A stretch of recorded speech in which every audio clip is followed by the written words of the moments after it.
जो सहाबा को काफिर के वो मुसलमान हो ही नहीं सकता। हुजूर ने फरमाया कि ये मेरे सहाबा, इनसे मोहब्बत करो, मेरी वजह से मोहब्बत करो। तो सहाबा तो कती जन्नती हैं, कती मुसलमान हैं, अल्लाह ने सर्टिफिकेट दिया उनको।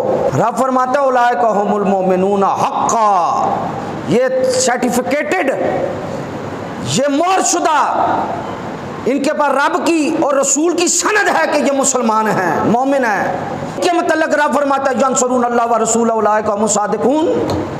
रब कहता है ये जो अल्लाह और उसके रसूल के मददगार हैं। अल्लाह अकबर, बताएं हर एक का मददगार खुदा।